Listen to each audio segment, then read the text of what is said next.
You're chasing this version of like that growth into that full potential. So I tell people, create your future with your future, not your past. Create your future with your future vision of what you could do, who you could become with that identity that person would have versus the identity of the past.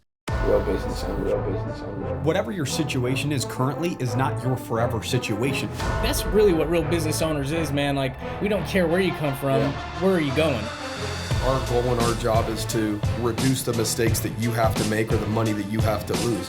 You want to be an entrepreneur, you want to be successful, don't give up. You learn, adjust, and continue to move forward. Welcome back to the Real Business Owners Podcast. This is episode 139 with myself, Trevor Cowley. As always, Kel Goodman. What's up, family? I like that. That was a change of pace. What's up, family? That's right. Yeah, there you go. Guys, today we have an amazing guest. Justin Prince is with us. Appreciate you coming on, especially on such a short notice. This individual is a very busy man. I call him Deep Pockets, is what I found out today at lunch. I just had to find out where he lives. I'm like, oh, they should just rename that entire neighborhood to Deep Pockets. Yeah. So we're like, yo, we got to have Deep Pockets on the podcast. I have a small house in the Deep Pocket neighborhood. Hey, that's good. You know, you can go ahead and camouflage yourself. That's and right. people, hey, if we think you got deep pockets, roll with it. That's right. Well, how long have you lived in St. George? A year and a half now, but we've only been in that home for like 6 weeks. Oh, yeah. Okay. Because, I mean, people were excited when you were coming into the gym. Like, you know, my trainer Jordan talking to Jason about you. And it's just kind of crazy how much business we end up doing or networking from the gym. I know. Isn't that crazy? Well, I think it's honestly because it's just like-minded people, especially when you're getting up at its early morning gym sessions, right? Because there's just a small group of those individuals that are actually willing to make that sacrifice. And usually those are the individuals that are operating somewhat at a higher level. So that's a perfect time to shake hands, network. Justin's the type of guy, I'm usually a quiet, shy guy in the gym. Oh, geez, Justin's the loud one, like yelling and screaming, pounding his chest. When he gets a sick pump, he takes his sweater off and you can see his veins in his arms. Yeah. I know you've seen it. Dude, Trevor's that dude that like, I'm like, does this cat even work out here? Yeah. He just freaking just yell at everybody the whole time. You know, at the other jawline's freaking sharp. That's right. Yeah, jaw day every day, bro. But at the old gym I worked out at, a few people called me Echo. They're like, we can always hear you before we ever see you. Like from around the corner. Sure. If you're talking to anybody, you're just talking, dude. To just talking to just true, weights, you know? Yeah. Well, did we actually introduce him though? Yeah, so Justin Prince is with us. Okay. Dude, I do want you to tell the individuals kind of what you do. Yeah. Maybe we'll just start kind of, you know, where you were born, how you grew up, what your family dynamic was like. Were you a great student? Because some successful people are terrible students. Some are great students, right? Like, I want to know kind of the whole story so that maybe somebody could relate to your story if you were a terrible student or you weren't, you know? Yeah, the kind of quick backstory. I'm from Salt Lake City. My wife and I, we've been married now 19 years. We've got 4 kids, 17, 14, 12, and 9. So 2 boys, 2 girls. But raised my folks got divorced when I was 12, 13 times in the 7 years, kind of through the teenage years. I lived at my mom, so I was kind of raised at my single moms, but they were co-parenting. You know, so when you were moving, was it distance or was it like we're just moving? It was like 10 rental minutes to rental. down the road. Yeah, it was kind of like that. It was like rental to rental to rental. Okay, gotcha. It was more of a rental situation. Is that because there were just financial struggles after that happened? It's just like the cheapest thing that we could get. We're booted here. Let's find the next cheapest thing or whatever. Yeah. Okay. Yeah. And I had no professional background. I have no college education. I worked at doing construction work as a little kid for my dad. My dad was in land development, home building. Okay. And so, like, literally as a little kid, like, for reals, like, 8-year-old kid, my dad would drop me off. This is like child labor laws. Hopefully he's past the statute of limitations now. But back in the day, it was legal. I think now you can't even. Now you'd be toasted. You can't even tell a kid to shut up without getting, like, the state coming down. He would, like, drop me off at the construction site. I'm, like, seriously 8, 9 years old, 8 a.m., 8 or 9 in the morning, and then pick me up at 5 at night, give me a couple bucks, buy food from the food truck guy. I don't know how I didn't get, like, kidnapped or mugged or something. And I would I was what they call the gopher. I was a go for this, go for that, go for this, just throw stuff away. So it did teach me a lot about, I think it was the foundation of some of my work ethic and so on, just knowing how to work. At 21, I was introduced to sales. I worked at a mall kiosk selling animated Bible videos.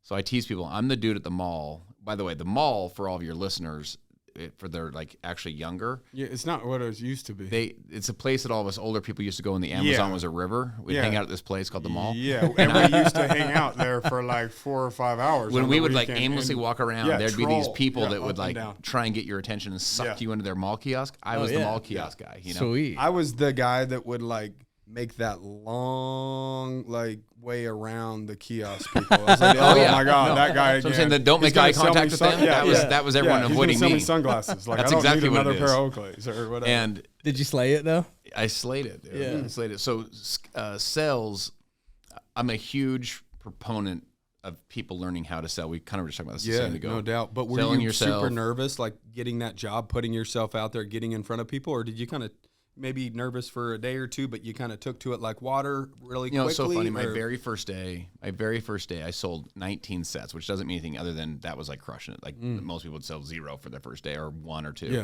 So I sold 19. I was just slaying it. And sales is interesting to me. It's hard work, attitude, and skill sets. If you work hard enough in sales, you'll succeed just because like the law of averages will finally 100%. kick in your favor. If you have a positive attitude, like you smile and you're happy and you're like upbeat and you make people feel good about themselves and you're just energetic, just positive energy, the you'll sell vibration, because they'll like you. Yep. Right. And then lastly, if you learn skills, like you actually like fine tune and hone down the skills, dude, if you work hard and you have a good attitude and you hone down the skills, you can make $1 in learning how to sell, you know, it can change your whole life. And so I did that with that door-to-door and at mall kiosks and so on. When I was 25 years old, I was introduced to my first kind of entrepreneurial venture. I was with a health and wellness company. I was distributing a natural product. And long story short, I became the number 3 earner for this company, the national spokesperson for this company. I was 25. I was in like every Barnes & Noble and Borders newsstands in the entrepreneur section. Oh, that's cool. And I was like, I'm the man. And then the company, the parent company went out of business. I was like, lost the brick and whole thing in one night. I was like, I'm not the man anymore. You know, like starting over from scratch, you know. At least you didn't rest your hat on the fact that you were the man, because there are people that do reflect in their, man, back in the day, I used to, still living the glory used to days. make a lot of money. I used to have a good credit score. I used to, right? There's a lot of people that would and maybe it's just the fact they don't have the energy to try to pick themselves up and after getting knocked down like that and try to get back into a fight and climb back to the top again, you know? Like that says just a lot about your character in general, because there's a lot of I used to people out there that talk about what they used to do, which is scary because they're not focusing on what they could be doing. They're not focused on their future. They're still living in the past, right? Yeah, I had grown man tears roll down my face when that all happened. It caught me in a weird financial situation. I had to kind of like burn through all my savings to build the business, and then right as I was kind of breaking out, like boom, it was toast. So I was back on credit cards, got me back on taxes. I was below zero financially. And there's a party that says, you know what, screw this entrepreneurial thing, screw this. I'm going back and getting a job. Yeah. And then there's another party that's like, that sucks worse. You know, I'm not doing that. So, either side sucks. That's right. You know? That's right. So it's like, okay. Yeah. I think it was Les Brown says, if you do what's easy, your life will be hard. But if you do what's hard, your life will be easy. Yeah. But you got to choose your heart a little bit, because you got to choose your suck a little bit. It sucks to be broke, and it sucks to work hard and have discipline. Well, somebody here just asked me the other day, they're like, should I take the stairs or the elevator? And I said, when in doubt, choose the hard route. You know, rhymes, and they're like, oh, I like that. And I was like, I know, it just came off the top of my head. I feel pretty good about myself right now. That's your next book right so, there. Yeah, I've been waiting 3 days to say that on the podcast. So, no, I'm just kidding. So what would you say are some of the most valuable skills? I mean, because I agree with you. If you're just a hard worker, you're going to make sales. If you got personality, you're going to make sales. But what are some of the most valuable skills that you think, especially because have contributed to your success in especially general, your right? industry? I mean, there's a lot of obstacles to overcome. You got to have some skills. Yeah, I think the inherent skill is what they call the soft skills, which is like it's like learning to communicate with people, like the interpersonal skills, learning to smile, remember their names, speak in terms of their interests, ask good questions, listen. Most people are horrific listeners, and most people suck at questions. I tell people, if you'll upgrade the quality of your questions, you'll upgrade the quality of your life, because your brain is wired that it cannot not answer a question. And I don't mean that to sound like a double negative sentence, but literally your brain cannot not answer questions. Check this out. Tell me if you answer these questions. Are you tall or short, fast or slow? Would you rather read a book or watch a movie? Would you rather travel or stay home? So you didn't say anything, but did you just answer every question I just asked you? I was the only one I lost you. Yeah, The only one I got stuck on is I just don't know if I'm slow or fast. Okay, like, okay. I don't know if I'm short or tall. So here's the point, though. I know you're I know answering what you the are question there. because some people will that will lead them to another one. But my brain is unraveling to try to find the correct answer, right? So here's the thing: is most people ask the wrong questions. Yeah. And so they ask questions to sit there and unravel it forever, get all up in their head, versus learning to ask questions that actually like lead you to the right answers. And like, I'll give you just a quick example. When people are struggling, they'll say things like, "Why does this always happen to me?"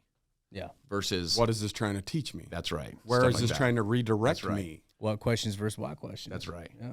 And so those types of things, learning how to ask better questions, interpersonal skills, obviously learning how to present, how to follow up professionally, how to network professionally.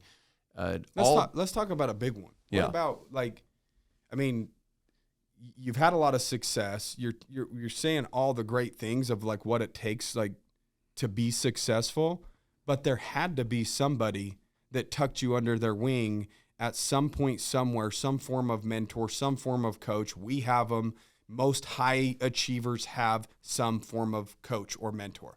Would you agree with that statement? Yeah, it's a very rare person that like climbs the whole mountain by themselves. Yeah. And just freaking figured it out by themselves. I'm not trying to say that never happens, but it's really a rare person. Yeah, that's the exception to the rule, but there's always an exception Aristotle to the rule. said, if I've seen further, it's by standing on the shoulders of giants. That's typically how it happens. Correct. So did you have that individual in your life from when you started maybe on the first business that didn't work and then worked with you on the second, or talk a little bit about that? Because it's an interesting segue, because my first business really, I really had no mentoring. The person that introduced me to that concept quit. The person that introduced him quit. Like, I just was like all by myself. And the second business, the reason I joined that company was to get mentoring. There was a guy that I had kind of studied or followed for a while. I listened to all of his trainings and so on, and I wanted to work with him. He was in his 60s. I was in my 20s. And he was one of my kind of first kind of formal business mentors. I learned a ton from him. He ultimately died in a kayaking accident. He drowned in a kayaking accident. Wow, which, too bad. In one way, I guess he went doing what he freaking loved. He's fly fishing, kayaking. Well, that's why I don't vacation as Cal. That's why you don't kayak. I don't go.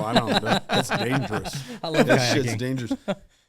Traveling to get there, it's dangerous. I'm just gonna hunker down. Like, really, I'm a big homebody. Yeah, so I think mentorship is huge. I call it the rule of 33, because you hear stuff like 5 people you hang out with most, all that kind of stuff. I call it rule of 33. It was interesting for me today at lunch, because you guys are part of the high 33. So check this out.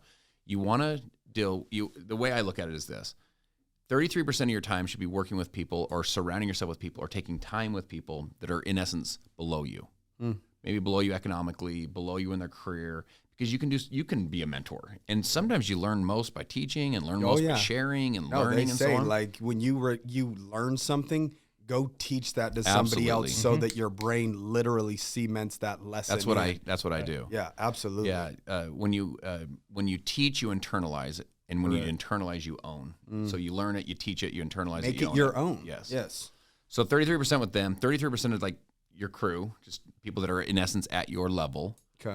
And then 33% of your time you want to spend with people that are further down the path than you are. Yeah. And so you're learning, like, oh, they think about it this way. They hustle this way. They do things this way. So to me, it's not like you're always trying to strive with these guys, because there's value in all things. Plus, it's a little bit of like you're the student here, the teacher here, and you're the support here. Yes, for sure. Yeah. Yes, that's a great way to think about it. Yeah. Yeah. Sometimes you're like, there's an old Bible reference that says that we're supposed to be a light on a hill. Now, by the way, this is the good book according to me, so this is probably not even true, but this is just as my take. The light on a hill, like, in other words, let your light shine, be a light on a hill. Well, they don't say a mountain. They didn't say Everest. They didn't say like a plateau or a dip. It's a hill.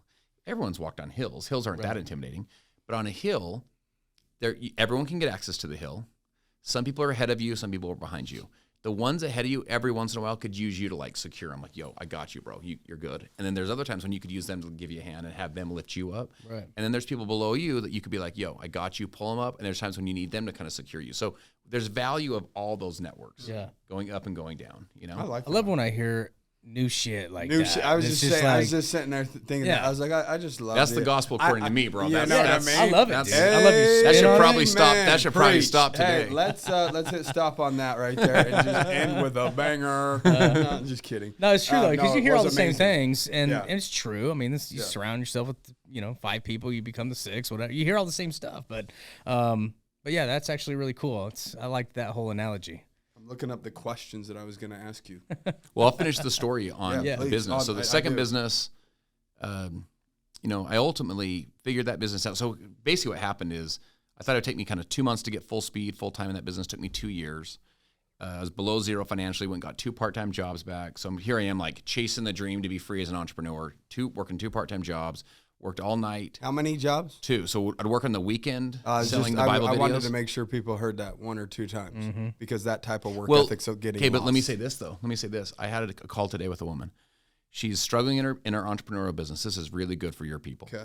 She's not there yet. It's not. Yeah. It's. I think she's making Wants it. $2,700 in profit in her business A month. which good for her. A month? Right. Yeah, a month. Okay. Which is so awesome. It's a start. It's just starting It's though. start. Right. But she's like wants it to be more, and she's like, I'm so hungry. I'm Oh, yeah. desperate. And I was like, I told her, I said, sister, listen, your business, you're putting too much pressure on your business. Your business can't support your family full speed right now. You got to go figure it out. Go get Yeah. a job. Go Yeah. sell something. Whatever. Uber. Go Uber. Go do something. And she is goes, but true. then people will think. And I go, no, Who dude, this is what we cares? all went through. Like you Oh, have yeah. to grind. Like sometimes I think we want I know that you guys want the success. We all do. Oh yeah. But you gotta earn it, dude. But you actually gotta go out there and pay the price. But you actually have to want the success, not the look Yeah. of success. Yeah. Great Yeah. point. Right? Because if you She actually said that to me today. if you really want success itself, then you're willing to do whatever it takes. Right. If you want the look of success so that you can look cool because you might want to impress a few people that you're surrounded by, which is probably the wrong people if you feel the need to impress those individuals, but you're doing it for the wrong reasons. You're doing it for the look, but not the real thing. Like, are you really in business to become financially independent and provide for your family? Or is it just cool to be an entrepreneur right now? Be on your Instagram handle for Right. sure. You know what I mean? Like, but back in the day, entrepreneurs were the nerdy ones, right? Like, and now it's just cool. So now people want to try to flex and be that prior to them even being that. And that's a huge issue because people are stunning their business's growth by trying to look like a successful exactly what I'm entrepreneur prior to being a successful one, but they're on the path. If you could fake it, that means you're going down the right direction. Yeah.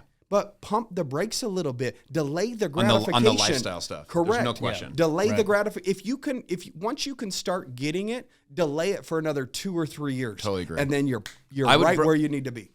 I used to walk out of business meetings. This is when I was in those just I'm coming now. My business, we were generating millions of dollars in revenue. Like it was moving. It wasn't at zero. But I'd walk out of business meetings. The guy would be like, "Yo, I'll walk out of your car." I'm like, "No, I'm good." I was just like fake, like I'm on a phone. I got to grab this real quick. Yeah. And then I'd go 2 parking lots down to my white Toyota Corolla with 250,000 miles on it because I was like embarrassed, whether I should have been or shouldn't or not. But I When we're young, we think we have to That's be, right. look, That's right. and That's do right. all this stuff in order to have somebody take Yes. us seriously. But that's wrong. it's wrong. I agree. Because I agree. honestly, the most at this level, the more right now, successful we you are, respect the that's right. shit out of a That's mother right. that's coming up That's in right. here in a Toyota Camry that's hustling. That's We're just hustling. like, Yeah. that kid's gonna go That's somewhere. exactly right. I want to support that person, That's right. and we didn't see it that way. That's We exactly can right. see it now because we have a different perspective, Exactly. but we're hiding from the truth because we think that the truth will lose I the deal. will say this though. I think a lot of your people that listen, my guess is that they probably feel like a little bit of a fraud sometimes.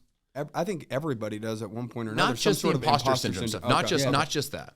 But like we're out there saying things like basically I need like do business with me. Do business with my business. And like your whole business, like your company Yeah. is like freaking you. You're like the CEO, janitor, Yeah, you're yeah, everybody. yeah.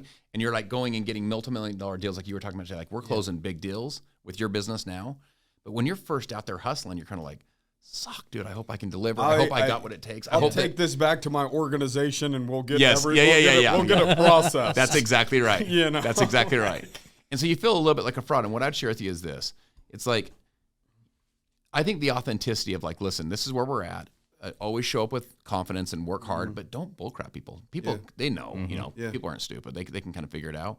But to your point, the more successful they are, the more they'll admire the hustle. Oh, guaranteed. The more they'd respect it. So in that business, I ultimately, took me 2 years. At one point, moved my pregnant wife and our 2 kids at the time into the loft above my wife's parents' garage. My 2 babies slept in the closet. My wife and I were sleeping in this little loft. Dude, there was nights.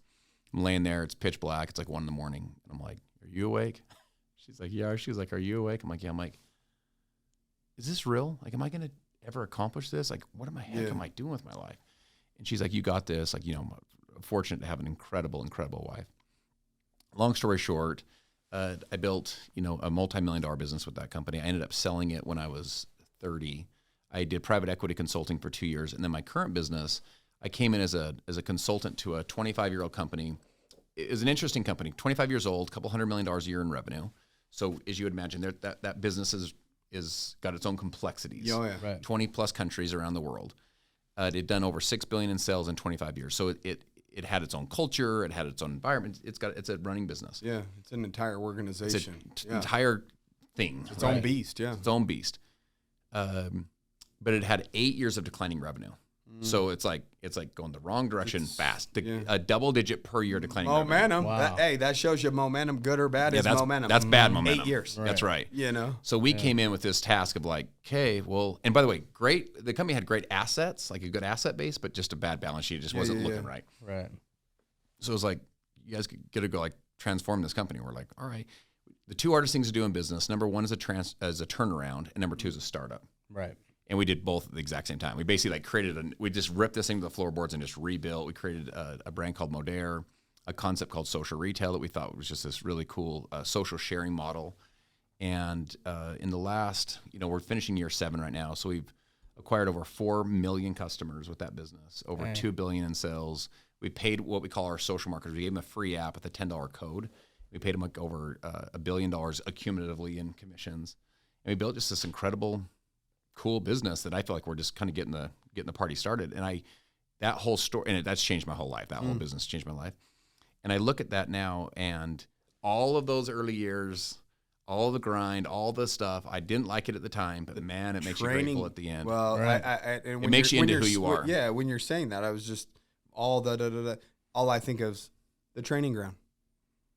All that was you had to go through all that to be valuable enough to end up getting to that role that ended up changing your life, right? But without all of these different complexities in regards to the situations that you had to face, success taken away, gone, see you later, to kind of rebuilding again. The resilience is there. Everything's there, but that's what makes, when you finally get there, that much sweeter. Yes. And I don't think people really understand, it's not like me and Kel, it's not like we don't go through anything still. There's still a lot of difficult times on the path to, going from, 10 million to 20 million to 20 million to 30. Like, there's always struggles, but we kind of have to go through those so that it can mold us into the people that we need to be in order to operate at that 20, 30 million dollar level, right? Yeah. And so anytime we face a problem, individuals need to understand that, just look at, this is your training ground. You have to go through whatever it is that you need to go through to get where you're trying to go. Like, there's no way around that thing right. that you're facing. Yeah. Put your head down and go through it. Yeah, the obstacle is the way, for sure. Correct. Right. So let me hit you guys with this. One of the things that I teach my teams, and I would be interested to hear your take on this. I have 2 thoughts. One is I tell them to rid themselves of all entitlement. Like that someone owes you something, or it should be easier for you. You just rid yourself. And in our society today, like, it's taught that the government owes you something, your state owes you something, your parents owe you something. Right. Some people owe you stuff. In fact, you're a victim. I tell people, the more that you can rid yourself of that, it is actually extremely empowering, because you're like, you know what? I'm going to go make my life. I'm going to go make this thing happen. Absolutely. And there's a simple formula that I teach, and it's a formula I got from someone else. I'm not sure who the originator of it was. It's super, super simple. It's E plus R equals O. So E plus R equals O. So event plus response equals outcome.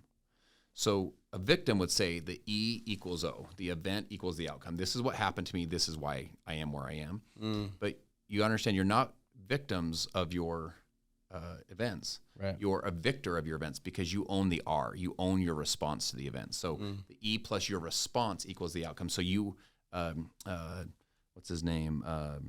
In the concentration camp, Man's Search for Meaning, Viktor Frankl. Viktor Frankl said it's the space. It's the space is the response. You own the response because you couldn't own all the events, but you could own your response to the events. Second lesson, I think, from that, so E doesn't equal O. The second one would be that the R is not react, the R is respond.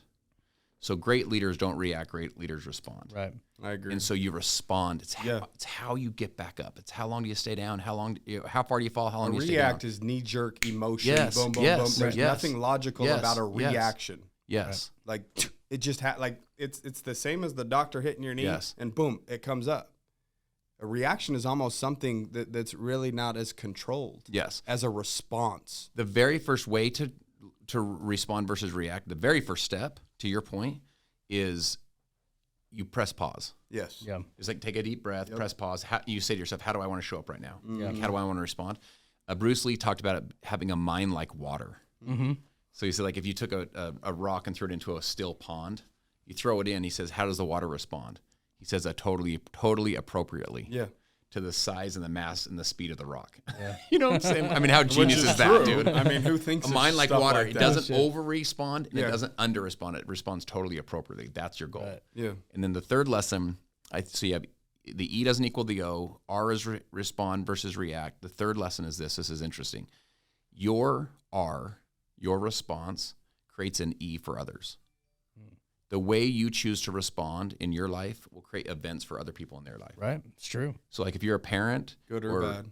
Yeah. if you got a marriage, you got like a business, you got customers, you got employees, Yeah. you show up and fly off the handle. If you create an event that negatively in that example affects everybody else. Yeah. So that's why as a leader, you gotta say, how am I gonna respond? So when you have tough times happen in your life, you say, listen, I'm gonna take full ownership of this. I'm gonna take full responsibility in my life. I'm going to respond. The way I'm going to respond to that is this, and that shapes your outcome. Well, I would bet that's Love it. that's probably one of the majority of the things missing in human beings' lives. I think a lot of people are very just reactive, instant gratification. Right. If you're instant gratification, then you're a reactive type person. I don't think individuals are really taking a step back and ever taking time to reflect. And if you never take time to reflect on the data or the information that the history of your life holds, all the good decisions and the great outcomes that happen from those decisions and all the terrible decisions and all the terrible things that happen from, how can you change or evolve if you never take that pause and step back and analyze how you want to address moving forward? People they wake up, they're on their phone, it's information over, and then by the time they hit their bed, their pillow at night, Yeah. they Well, never had time to free think or even reflect. They don't know it's how. Just very, The exactly. thing is we're all fed a programming in our childhood. We don't choose that, right? And so we just go into life, like basically living life the way we were taught by our parents and they were taught by their parents. And people don't actually start trying to force a change until something drastic happens to them. And that's what happened to me. I was just living life, trying to hustle and survive. I didn't know I had all these issues. I didn't know that I had entitlement issues. I didn't know that I had anger issues. I didn't know that I had victim issues, right? I didn't know that until something happened to me and it forced me in a situation of like, I need to change. Like it forced you in a situation of deep reflection in order for you to come up with, I need to change. Right. But you have a hardwired belief system in you from your upbringing until you like, it's not decide their to fault. change it.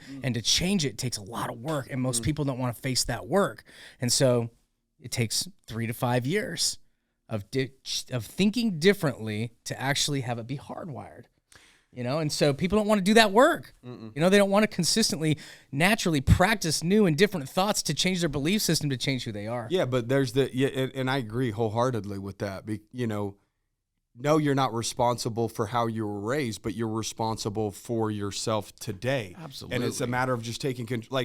So let's stop living. You have to know what I become mean? a person But of accountability. correct. Right. But unfortunately, people don't do that deep reflection until a moment of pain where you're just like, what is going wrong? Right. And then you really start analyzing, am I like that?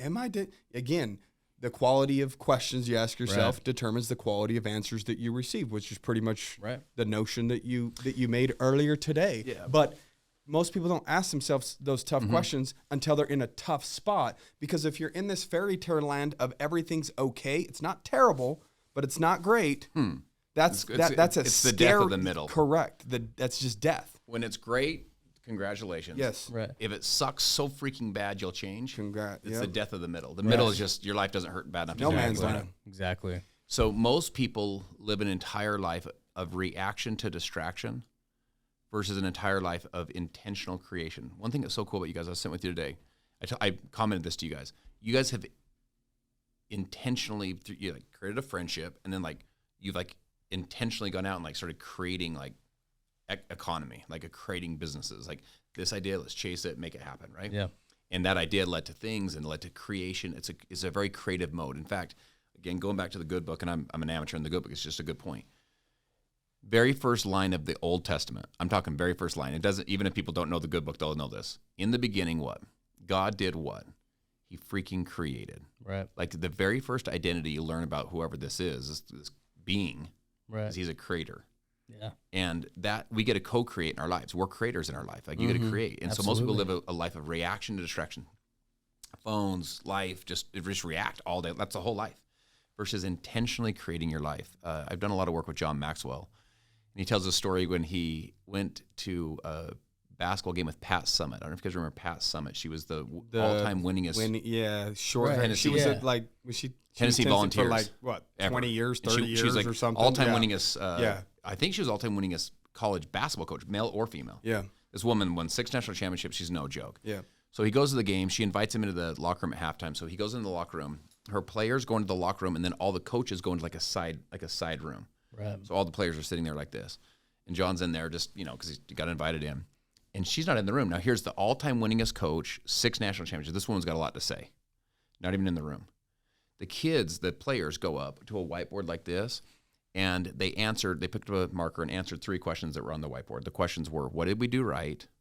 What did we do wrong? Where do we need to change?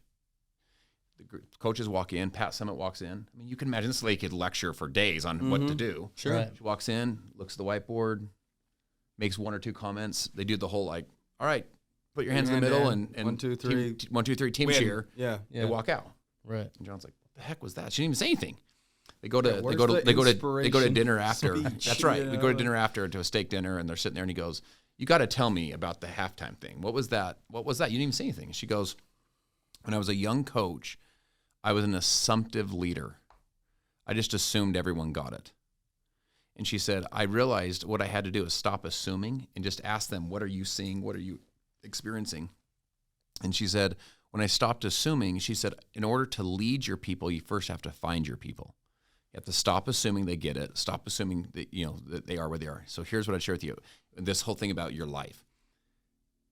You stop assuming your identity, because you'll always be consistent with your identity. You'll never outperform the way you see yourself. If you see yourself as a winner, you guys, it's interesting. You guys see yourselves as winners. That's why if you start a new business, you're not like, freak, I hope this goes well, dude. It's like, no, we're going to freaking go crush this thing. Right. Now, it may take us more time. It may take us longer than we thought. We have to wake up early. That's what winners think. Like, I'm going to freaking go We're crush long-term this. thinkers. If you go play for the Los Angeles Lakers, they expect to win.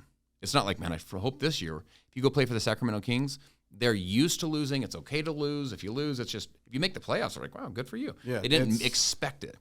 So people will never outperform the way they see themselves. That's why people are so consistent. Liars tend to lie. Cheaters tend to cheat. Stealers tend to steal. Winners tend to win. And what I'd share with you is updating your identity. I say to people, I say to my team, or I say to people I coach all the time, I'll say, listen, when was the last, the people will be like, this is how I am. Like, when was the last time you updated that? Like, when was the last time you updated your identity? Because I tell people, you're not who you are. You are who you were born to become. You are your potential.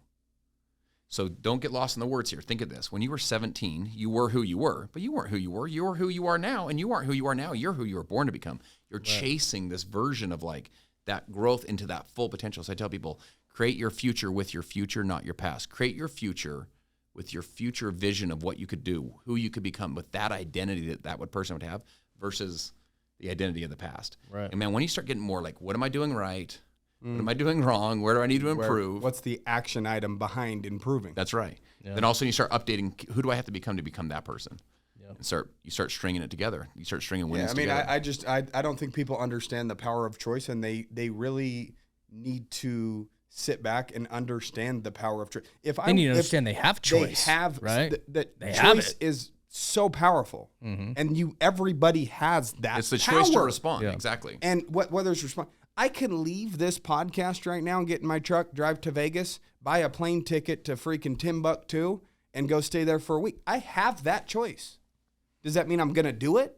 Like, how many different choices do I have when I leave this podcast? I can go that direction. Of course, I'm going to go probably the path that's the most familiar, which is home. But unfortunately, most people continue to go down a familiar path, and the home is a shitty place. Where they're living, their life right now is shitty. Mm-hmm. But they have a choice to go straight or right. Why do they keep turning left? You don't have to do that anymore. You could create your new identity. The problem is you're living in this old character of these things that your brain reminds you of that you're not. Oh, you're terrible in school. You're a drug addict. You had a kid at 18. You did terrible in school. Mm-hmm. I was talking to Tino today that came in and met with me at noon. Right. And I'm like, your problem is, dude, is your mind is literally selling you all the bullshit stories of everything that you're not, based upon the fact that it's a record of the past, and you need to start looking forward. Yeah. Stop all that. Like, start moving. What's the next action item to go forward and get closer to the thing that you came here to talk to me about? Do you want to know what's so interesting? You're listening to this right now, and you actually are stuck. Your life, the house does suck. The life does suck. Okay, how do I move forward? You want to know what the answer is? Freaking move forward. One step. Right. Tell people it's a left foot, right foot, left foot, right foot, left foot, right foot, move forward. Even if you stumble forward, move forward. So here's the questions I ask. There's two questions.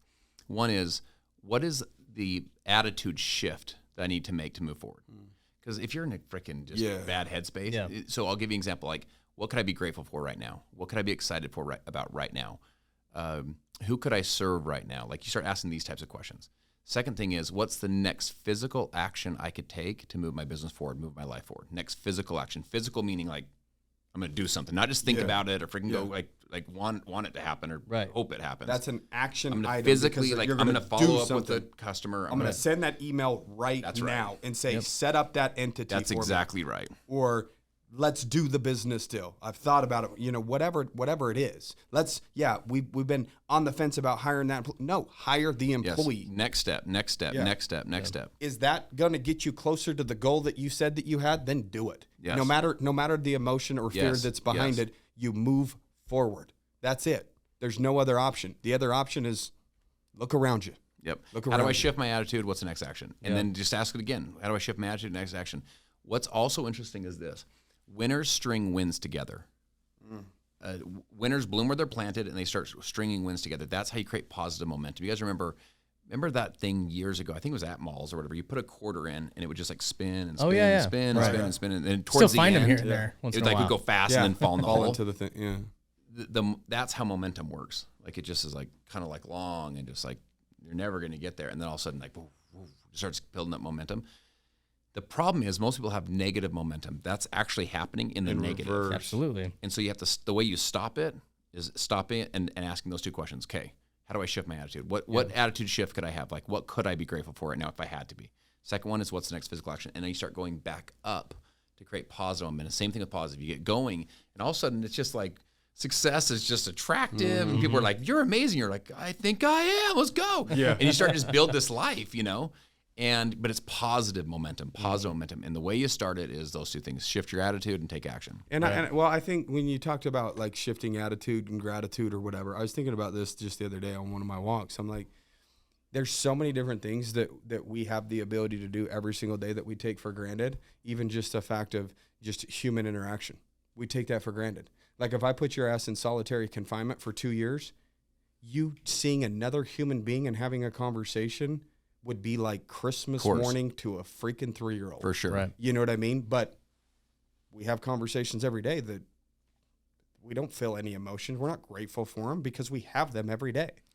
It's Those law of interactions, familiarity, right? right? Like, exactly. We become too familiar. There's a law called the law of use. So the law of use. Oh, I had shoulder surgery. I have a big. I don't believe it, dude. Those big old things. The only shoulder surgery you had was shoulder implant.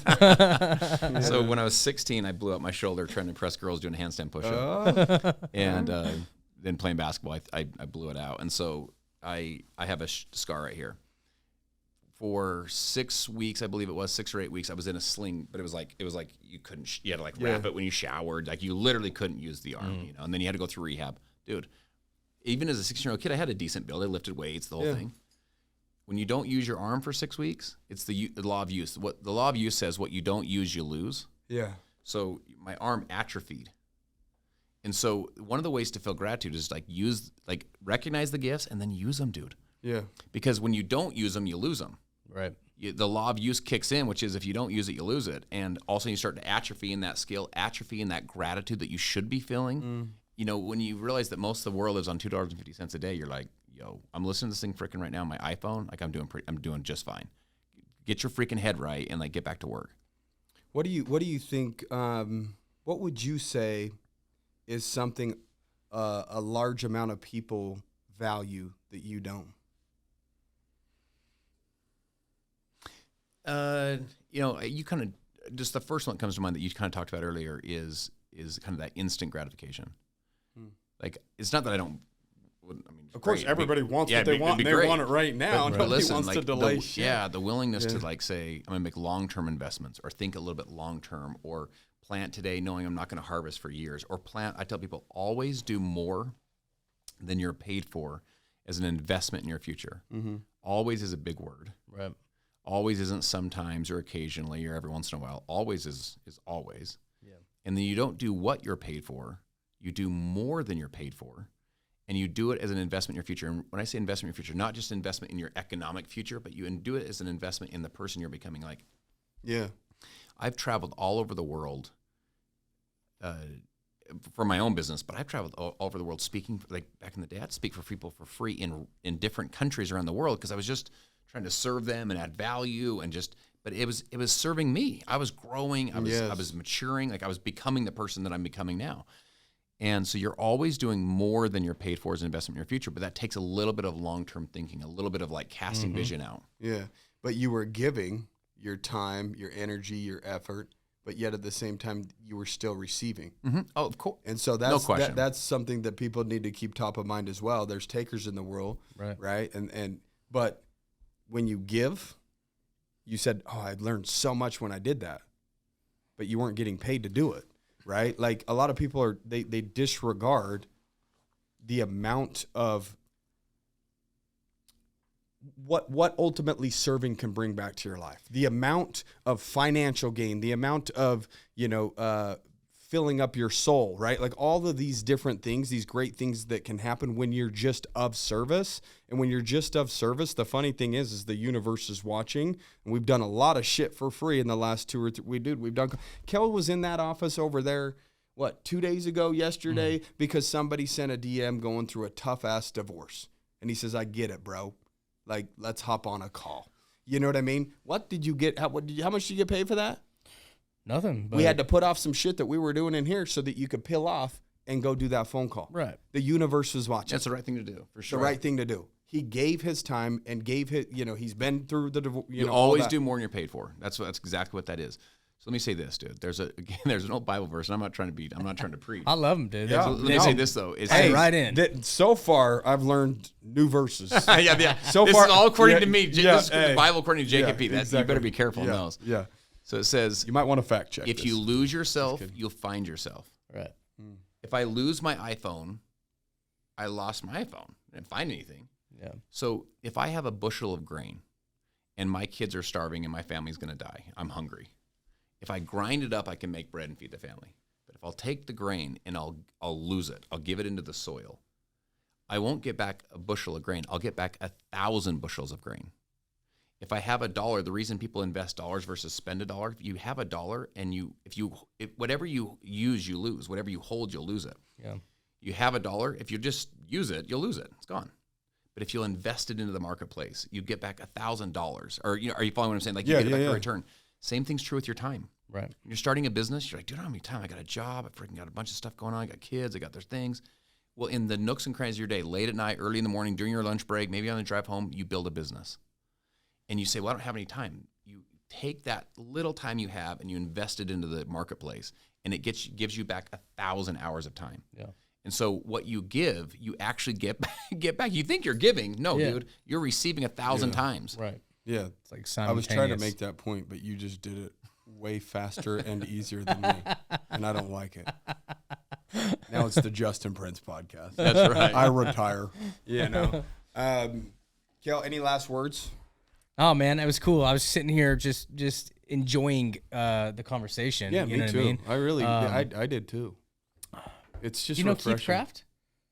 You know who he I don't is? know that He's name. like a pastor guy, like pastor Keith, dudes. Anyway, we've gotten to know him a little bit, but he builds a lot of his business philosophy, which he has an awesome business around his Bible verses and his stuff. Says so. he's not normally like and I that. love it, dude. We brought out didn't get the that. spiritual guy in Justin. Well, I didn't get that growing up, dude. I haven't really had a pretty cool connection with God until the last, year of my life, So I've always believed in God, but I didn't have like a cool. You didn't invest time, energy, or effort into making a deep connection. Right, didn't. So whenever people that have a deeper understanding of Bible verses and things like that, I've never like fully studied it, right? I've been reading Proverbs lately on my Niv app, and I've been just jumping into. I've been praying daily. I've been doing all these things. Cool. But so when we get a guest like you that comes in, and you're like you're making all these cool points that are also kind of spiritual. It's cool, man. Yeah, so like I just sat here and enjoyed it. Yeah, me too. I enjoyed it as Mm-hmm. well. And what I think I'm going to do after this podcast is I'm going to select 2 or 3 Bible verses and memorize them, so people think that I've got the whole thing memorized. Because, dude, they hear you quote 1 or 2, they're gonna be like, "Holy cow, this guy's got it just flying off the top of his head." I don't know. Maybe Justin has 1 million. Maybe this is it. Maybe he had his top 3. I had 3, and I'm and he's done. But he can fool us right now and say that he knows that inside and out, and I'd believe it. Yeah. So I'd share this, dude. I think that the word Bible means the book of books. It's a compilation of all these books. I didn't know that. And so using that one specifically, but this is a bigger discussion about books or about learning.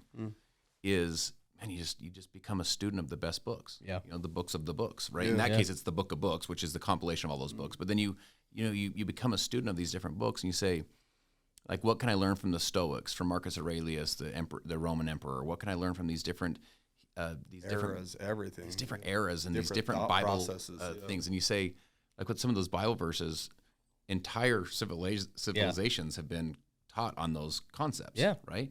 And then you look at some of the great business books that we have, that we've all raised up on, the 7 Habits of Highly Effective People, all that kind of stuff. There's these foundational ideas, and someone said it might. There's nothing new under the sun, right? Yeah. We're all just products. Like Aristotle said, if I've seen further, it's only by standing on the shoulders of giants. And so, for me to come hang out with you guys to hopefully add some value to your people, that's the way that we were able to stand on some giant shoulders.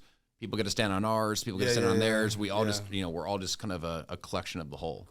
So powerful. I will say this though, because it will tie in with what we were talking about earlier on the whole, power of choice and people feeling stuck. Like, I was sitting in a therapist's office, right? And my wife was like, "I'm leaving, and I'm done with you." She had met somebody else, and I'm like, "I can't stand that I didn't know I had all these issues yet, and I didn't know I was choosing all these things in my life. I didn't know all that, right?" Yeah. But I was waiting for my therapist because he had someone else in his office, and he has like this waiting room with all these bookshelves, and it's just how powerful books are. I pull out this book called The Choice Theory. I never read it, but I read the back page that day, and it like pow hit me in the face, dude. It was just like, I've been choosing all this. So just how powerful books are, And that's just how powerful like the power of choice is. And until you know it, until you know you actually have it and you are choosing what you have right now, people just don't know till they know. So that was like my aha moment, right? But so I was thinking about that as we were talking about this whole podcast. Well, and it's like weird how it came full circle. Yeah, I mean, it's just even hearing stories like that, like when you're in a dark place and you actually are still, you got your head up still, like looking for answers. The universe will put you in the right spot at the right time. You'll find them. Kel literally was at this weird spot in a counselor's like and found the exact book that he needed in that exact moment to shake him to his core. The back, you know what I mean? It's like it's just the way it works. It's just the way it works. But keep your eyes peeled for those little teeny things, because if you're in or we'll all be in it at one point. It's just life, ebb and flows, right? You hit a dark moment when your business tanked, right? We all go through those moments, but at the same time, the individuals that end up winning are keeping a positive mental attitude why they're in the shit, and they're always looking for their way out, looking for the signs, and putting themselves in a position to win even when it feels like everything's working against them. So I know we're going over. I'll hit you guys with one last concept just to leave. Well, we're trying to respect your time. I can jam all night with you. Kel's the only one that has to be up at 4 in the morning to fly out. We'll bounce. I'll sleep in tomorrow. I'll do my 2 workouts later in the day. I'll share this with your audience. So this goes back to long-term thinking. It goes back to making decisions. It goes back to analyzing your life and like really like asking those questions. So check this out. How many of you listening, how many of you know the story of how your parents met and know the story of how your mom and dad fell in love? How many of you know the story of, like, what was your mom's dreams when she was your age? Like her goals, her passions, your dad's, like what woke your dad up early when he was our age, you know?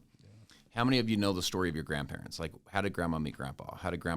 What was his dreams and passions and like the stuff that was in his heart? What was your grandma, what woke her up early in the morning? And she's like, man, I love my life, you know? How many of you know the story of your great grandparents? How'd your great grandma meet your great grandpa? I failed at all 3 so far. Right. How many of you know the great-great-grandma story or great-great-great-grandpa? Like, what was his dreams and his passions and his heart and, like, the courage that he had or didn't have? Who was he? Yeah. And you want to live a life and write a story where future generations of children who are yet unborn, when they look up into that family lineage, they say, it was her or it was him. That changed. She's the one. Yeah. He's the one that changed our family's life forever. She's the one that broke the generational curse. He's the one that stopped the abuse that was happening down. He's the one that built the empire. He's the one that made the decisions. He's the one that changed our family's economic future forever. She's the one that had the courage. They're the one that had the commitment. It was her, it was him. You want to be that one. And I tell people, you want to be the one. The cool thing about that is this. One, guess how many, so there's be the one's 3 words, right? So 1, guess how many people it takes to break a generational curse? 1. Just takes 1. Guess how many, like, alcoholism's in your family? You're the one that breaks it. Right. Abuse is in your family? You're the one that breaks it. Acting a fool's in your family? You're the one that breaks it. We have a friend that did that, Corey. Yeah. You know, he's like, dude, I grew up in a house, like, nasty abuse, all this stuff. And he goes, I wanted to make sure that my house wasn't exactly like that. right. So it takes 1. How many does it take to build a financial legacy that breaks the chains of poverty and the chains of just financial illiteracy? It takes 1. 1 decision, 1 commitment. Next one is be. So be is not become, be is not grow into, be is not try to grow like. Be is just a present word. Like it's like be it today. So I'll leave you guys this last story and we're out of here.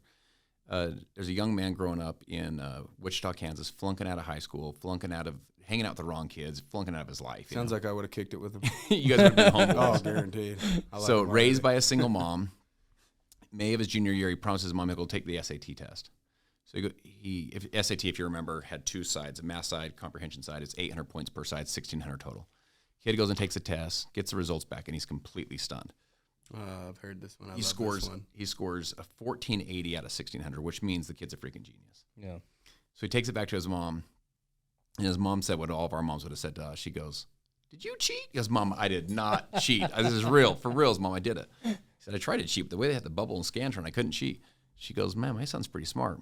He realizes, well, man, if I'm smart, I should go to class. When he goes to class, he changes his behavior and stops hanging out with the bad kids. Right. When he changes his behavior, his teachers say, Franklin, we had it wrong on you. You're a pretty smart kid. Graduates from high school, graduates from junior college, graduates from Wichita State, goes to the Ivy Leagues, ends up graduating and becoming an entrepreneur in the magazine industry, one of the most successful entrepreneurs in that industry in the country. You say, man, what a cool story. Here's a kid flunking out of school. Yeah, flunking out of his life and changed it because of this test score. It's not the end of the story. So 13 years later, gets a letter in the mail from Princeton, New Jersey, and it says, he opens it up and it says, we periodically review our test-taking policies and test-taking procedures. In the year that you took the test, you're one of 13 students that was accidentally sent the wrong test score. You didn't score 1480. This was like 700. You scored a 740. Yeah. And he said, my whole life people have been telling me, your life changed when you got that test score. He said, no, my whole life changed when I started acting like a 1480. So be the one today. Exactly. Yeah. Be that one today. That's you cool. don't have to He said, grow he into it. he Just said, be it. without even trying, if I'm this smart, what would it be like if I tried and applied myself? Yeah. So he started applying himself and ended up going to Ivy League, but he was an idiot. Yeah. He was a 700. We all probably are. But then you start playing the role, and all of a sudden you grow right into it. Exactly. And in regards to like changing lineage or generations, going back to Bible stuff, let's talk about pioneers. Right. Pioneers. These people trekked across the entire United States to find a place for future generations to thrive. They went through hell. Yeah. Like absolute hell. Some others lost their children and kept Deaths. trekking. Oh yeah. You know? Diseases, death. Like in order to find a better future for a next generation, they sacrificed Everything. probably decades going from east to west. And the Grand Canyon type, like how do you come across this? Like, how do we get around this son of a gun with our wagons and or the snowstorms and, everything that went wrong. But they were willing to go through all that shit just to make sure that their kids had a better place to grow up, a better place to live, right? If they're willing to legitimately sacrifice years and years and years and risk life and not only risk it, lose probably brothers or sisters or children or husbands and wives on the path. Like, how come you can't sacrifice 5 or 10 years? Like, legitimately, 5 or 10 years of putting together the right decisions, especially nowadays, will absolutely change your life. That's right. And you're not risking your life. You're not risking your family's life. They'll have a roof over their head. They'll have food in their mouth. It might be top of ramen. Deal with it. I'm still here. I lived on it for a period of time, but that just kind of goes with like, look, it just takes one. That took that one group of people, that generation to move out west to create what we now see today. That's right. But they made that sacrifice, and we're now living in that sacrifice. Somebody in the future will live in the sacrifice that you're making today, as long as you see it through, right? Is really what it comes down to. Guys, just so that you know, we didn't touch a whole lot on what Justin does in terms of like personal coaching, things like that, mentorship. Is there a way for somebody to check you out on YouTube, Facebook, Instagram, stuff like that? Just kind of connect with you. Yeah, of course. So IamJustinPrince.com is my site, and then obviously IamJustinPrince.com across basically all platforms. I am Justin Prince on Instagram. Exactly. That type of stuff. Yeah. So love to connect, happy to add value, and I put out, as you guys do, a ton of free stuff, a ton of content just to, I made 2 promises when I was struggling. It was a promise I made to myself, a promise I made freaking to God as I drive my car, bawling my eyes out trying to figure it out. One promise was, if I ever figure it out, I won't forget what it feels like to struggle. And the second one is, if I ever figure it out, I'll help as many other people accomplish their dreams and accomplish their goals as I can. And so I still feel kind of called to that. Just like, your dreams and goals are possible. You can do it. Overcoming the struggle to achieve them is worth it. And then accomplishing them is necessary, to your point. There's future generations of kids who are yet unborn that are cheering you on. And there's people that have gone before you that are saying, yo, you got this. Like, we sacrificed for you. And so what I would share is, your playing small doesn't serve the world. Like, you got to freaking step it up in your life, because people need you. We need you to play all out. Like, if you guys would have played small, there's literally thousands of people's lives that wouldn't have been positively affected if you guys would have just played small with your life and not taken any risks and not gone for it and not overcome adversity. So people need you listening, to play all out. Go for it. Be urgent. Marcus Aurelius says memento mori, which means life is short. He says you could leave life right now, let it determine what you do, say, and think. And Kobe Bryant, my favorite Kobe Bryant quote ever. And Kobe, we all freaking grew up with Kobe, watching him do his thing and being a mentor to us, from normalizing the power of hard work. Kobe Bryant says, the biggest mistake we make is believing we have time. Yeah. And it means even more coming from him now, right? Yeah, absolutely. And so what I'm sharing with you is this, like, take action now, get to work now, get over your fear now, step it up now, rid yourself of all entitlement now, and take action and go for it. Yeah. Like, playing small doesn't serve the world. Like, service to many leads to greatness. Like, step it up and get into action. I think what we should do, I think we should leave them with the challenge of an action item. When you say we're talking about moving forward, taking that next step, as you're listening to this, there had to be something that was connecting to, like, man, I do need to take action on that thing, or whatever it is, right? If you're driving in the car, you're at the gym, you're at home, wherever you're at listening to it, just pick one thing right now. One thing that you may have been putting off for a moment, a month, 2 months, maybe a year, 2 years, whatever that thing is that you're putting off is the actual answer to all of your problems. So find what that thing is for you in your life and create an action item. Do one thing to get one step closer to that. Start getting the momentum in the positive direction. Because sitting idle is in a form of negative momentum, right? So, that's right. Dude, you were a black. We should just have him on as a guest teacher. Why don't you just co-host with us? See you next Thursday. Yeah, exactly. That's Friday, bro. We'll see you every Friday night, 7:00. You'll be here. Okay, cool. Yeah, no, for real. We appreciate you coming on. Honored to do it, guys. Appreciate you guys. Yeah, guys, reach out to Justin, show him some love. Let him know that you appreciated him taking time to drop the value that he did today, because there was a ton of value. It's great. And I just love conversations like this, to where it's just like, I feel like the synergy's there, the energy's there. We're just kind of on the same wavelength, vibrating, learning, learning from each other. Just like it was awesome. It was beautiful, and I'm glad that we went to lunch today. For whatever reason, it was supposed to happen, and then this was supposed to happen. Yeah. There you go. Universe is looking out for us, putting us together. So y'all can thank the universe. Drop to your knees, thank the universe that we're in the same room and just gave you the last hour of our life. So other than that, guys, we appreciate you taking time and listening. Again, the only reason why we do what we do is to challenge you, to make you think a little bit greater, take those action steps that's going to get you closer to that thing that you said that you want. So other than that, guys, take care, kick ass. We'll see you next week.